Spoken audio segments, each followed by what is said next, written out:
Hey, business casual listeners. I've been using the Brio air purifier for a little under a month, and I'm highly impressed with the performance. It has drastically improved my indoor air quality, and its patent advanced particle removal technology is second to none.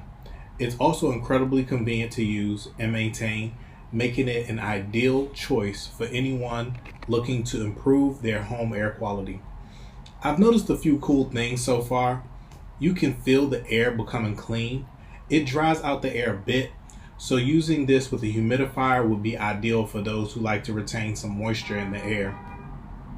My ceiling fans, where I use Brio most often, has less dust buildup. Some need to know starter info. When I first plugged the Brio in and let it run, it had a strong plastic smell due to high heat injection molding residue. Wiping the Brio down with soap, water, and a microfiber cloth, then allowing it time to fully dry, helps significantly. A surprise use case I did not expect was when my wife was cooking and the salmon got away from her, and the smoke in the house started to fill the kitchen. I quickly grabbed a towel and began to fan the smoke from the smoke detector, not to wake up my sleeping 6-month baby. I realized this would be an excellent job for Brio. I grabbed it from the living room and plugged it into the kitchen, making the job of not setting the smoke detector off a breeze. In just 2 weeks, it helped my air quality and dust accumulation and helped stop my baby from waking up. Do you even have to ask? Yes, I recommend the Brio. As a special offer for my listeners, use code MILES, MYLES 15 to get 15% off the Brio. And let me know what you think about this incredible machine in the comments. Peace.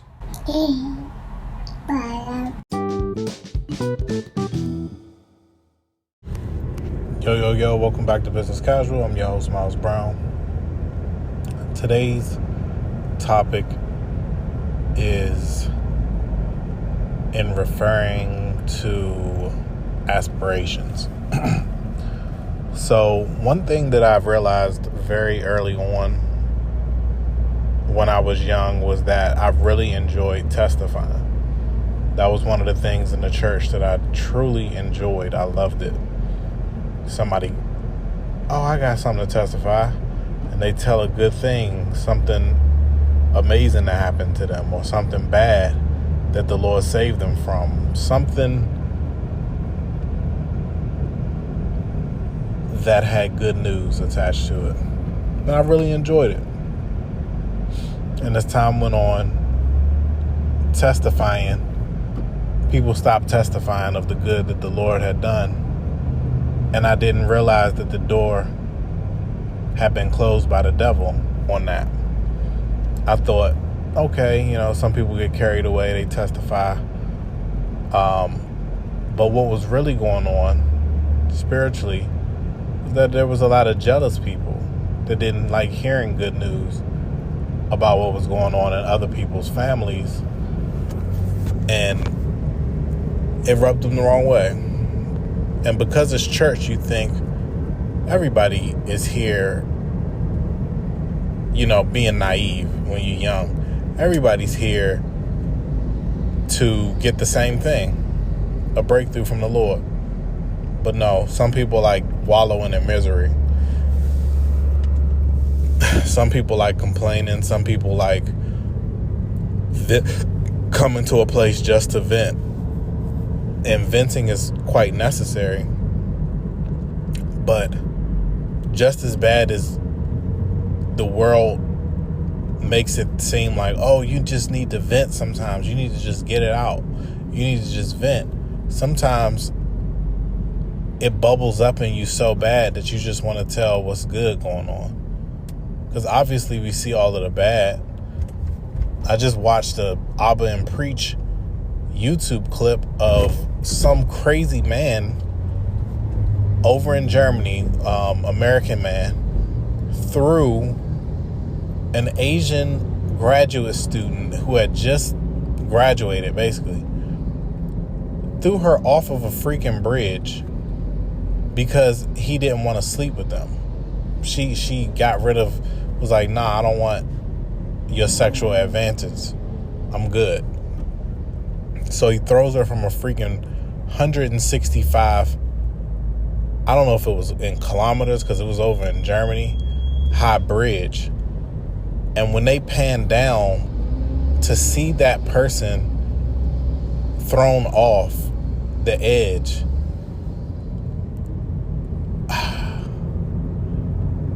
it makes you wonder how people can have such hatred for other people in this world. Like, why are you throwing this person off of the bridge?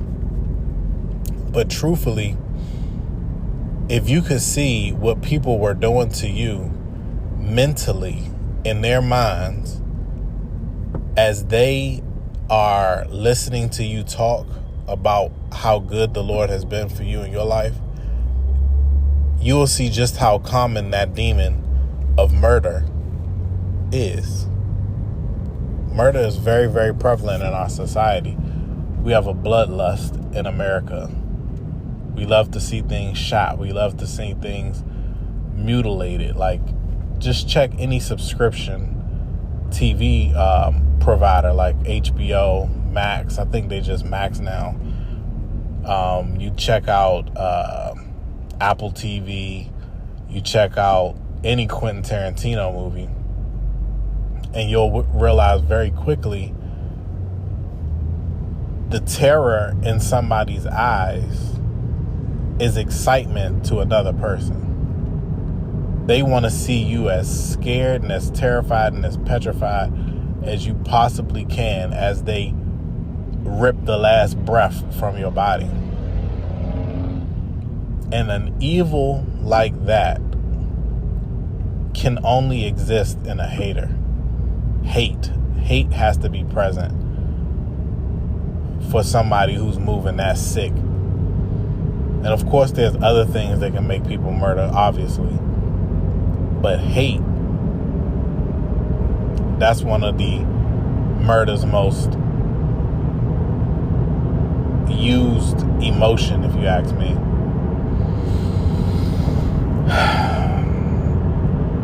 And what bothers me about people not being able to listen to a testimony is that we're listening to the evil testimony through media every single day. There's nothing on the news but the blues.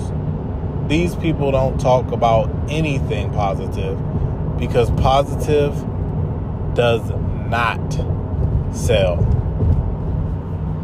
And so few people are awakened and truly know that the Father is working everything out for their good. So even in tribulation times, you have to look up and say, thank you, Father. Like, some of my best praise comes from times where I'm in the deepest and darkest of times, like King David. Some of the most faith you can ever hear is from somebody who's facing absolute adversity. The cards are stacked against them. Nothing is in their favor, but somehow they have faith that this thing is going to be okay. And there are people that absolutely hate you for it. These are Luciferian, devil-worshipping people, but they're also people you would consider as everyday regular people that hate to hear something good because maybe something bad is going on in their lives at that point. So instead of them going to the Most High, asking for clarity, asking for an answer, asking for a way out, the only thing the devil has them focused on is hating on what's good in the world. And that's how you get the people that's like, oh, this nigga, he probably lying. He probably this, he probably that. It sounds like an exaggeration to you that the Lord could be this good because the devil got you focused on bad. So of course you can't fathom that all of these great things are going well. It is well. In my soul, it is well. But why don't you ask yourself, why don't you like hearing why it isn't well, why it is well for somebody else? Why does that make you feel some type of way because somebody's doing well? Why? Why do you feel some type of way? That's an inner deep issue, because life can only be lived through your lens. As soon as somebody walks out of your face, you have no idea what they're doing. Zero. You can have an idea of what they tell you in your face, but when they walk out of your face, you have no idea what they're doing. That's just the simple and plain.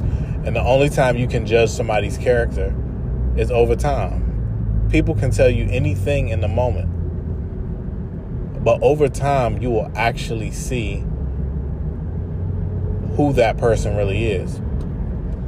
And the people you tell your testimonies to eventually will change, because a lot of people can't fake being happy for somebody. And the Lord, even in your down times, you got praise. Even in the good times, He's bringing more good times before you can even fully enjoy those good times.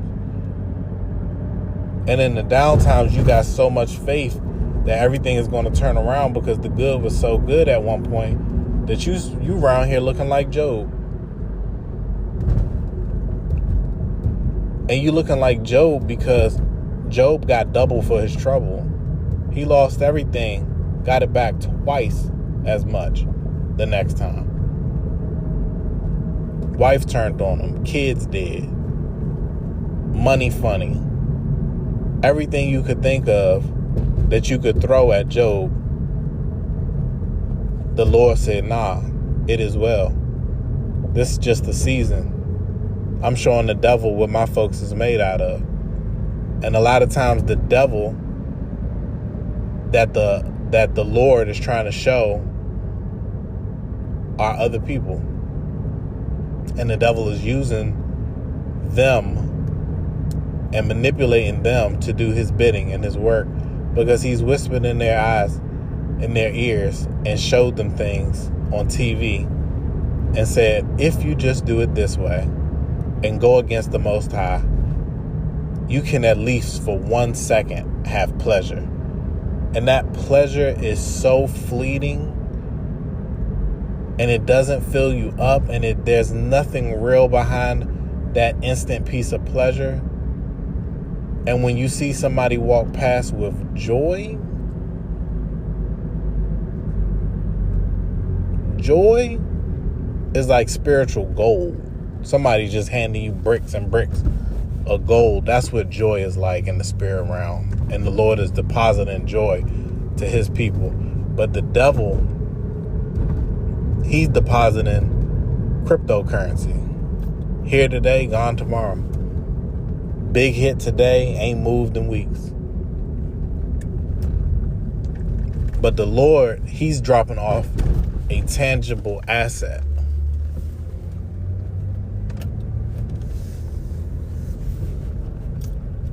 Something that has real world value, real world application, because you having joy is the devil's worst nightmare. It takes too much to stop somebody with joy. It takes too much to try to deter them from what God has shown them. It takes too much. And the devil gonna try. But sometimes these minions, they have enough. They like, you know what? Everything we throw at this man, he's just getting better and sharper and wiser and better. I need to get in touch with his Lord, his Savior. Because the Lord has been saving this person for so long, keeping the hedge of protection around them, and making sure that no hurt, harm, or danger or evil touches them. And it's better on that side. It's better. And here comes Satan trying to talk to you. No, trust me. If we just tried this one last time, but once it's been too many times, the devil can't convince you. You see, he's just the father of lies. He's the father of lies. He can't deliver you what it is he's saying he can deliver you, because the Father, the Most High, he supersedes all of that at any given time.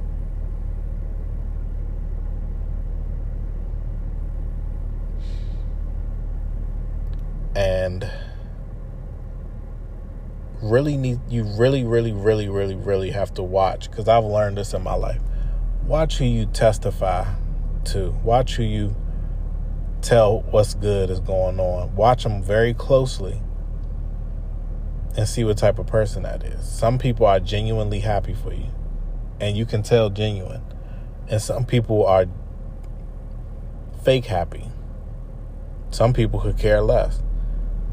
Keep an eye on the people who are genuinely happy and joyful for you and your joy, and make concessions for those people. Reach out to them. Ask them how they doing. See what's going on in their lives. Because that joy is so necessary for your growth. And having other people who are experiencing that same joy around you, it does wonders for your life.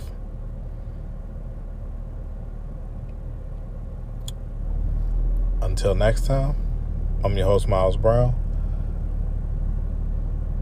Peace.